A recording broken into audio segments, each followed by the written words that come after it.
welcome to CSI TV. I am Dr. Nanit Suarez, Medical Advisor from MCure Pharmaceuticals, here at Chennai Trade Center for CSI Conference 2022. And it is my immense pleasure and honor to introduce Dr. B Vijayalaxmi ma'am. Welcome ma'am. Thank you so much. It's my pleasure too. So ma'am is the former professor of Pediatric Cardiology, Sri Jayadeva Institute, Bangalore. Welcome ma'am again. Thank you for sharing your time for this interview. So ma'am just finished a session on rheumatic fever and AST, VST. So ma'am, could you please summarize your session? Yeah, the topic given to me was is the epidemiology in rheumatic fever, rheumatic heart disease changing? And the big answer is yes. Because if you take 200 years back, there was no rheumatic fever in India. At that time, 1 rupee was equal to $2. And when the Britishers came and their army came, along with that the rheumatic fever came. And then the first rheumatic fever was in a sepoy.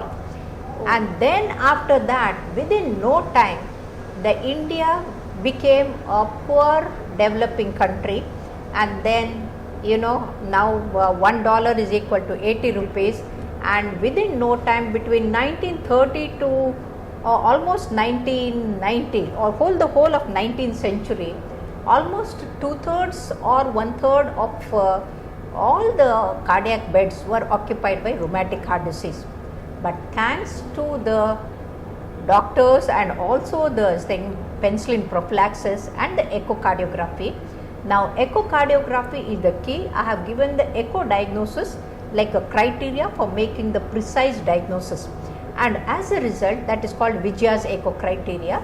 Now it's precisely diagnosed, penicillin prophylaxis is given, and we are doing with the mobile echo, we are doing the school checkups, and because of this, lots of children are brought into the net of secondary prophylaxis, and as a result the epidemiology is changing.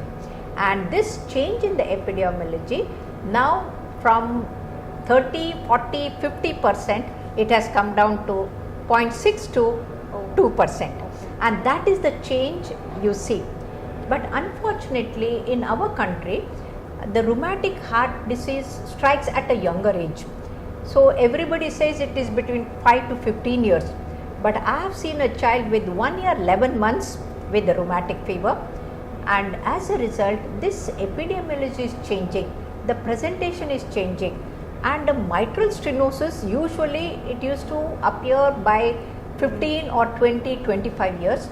I have seen 3 years old child with the mitral stenosis, and as a result the epidemiology is definitely changing, and this juvenile mitral stenosis, which is called as the malignant mitral stenosis, is very common, and I have done in more than 5,000 cases the balloon dilatation, and that is the one which gives them new lease of life. And in the past, the girls used to die during the delivery because of the mitral stenosis, but now no more. So before they deliver, we cover their abdomen and then we do the balloon dilatation, and they are absolutely fixed. So epidemiology is definitely changing thanks to the echocardiography and thanks to the cardiology community who are giving importance to detecting in time. So ma'am, could you just highlight the key take-home message from your session? The key highlight of the take-home message is never neglect. Rheumatic fever is not gone, it's a neglected giant.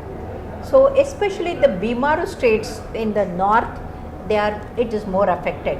So if the cardiologists start doing the echocardiography and they know the echo criteria, and now echo is added as a major criteria in the zones criteria for the first time, and as a result every cardiologist should be able to do the echocardiography at the time of diagnosis and at the time of stopping the secondary prophylaxis. So there you have it. Ma'am just highlighted on the changing epidemiology of rheumatic heart disease in India and the role and importance of echo in this disease. So with this, I would like to thank ma'am for sharing a valuable time. Thank you so much. Thank you so much ma'am. Have a good day. Thank you. Thank you.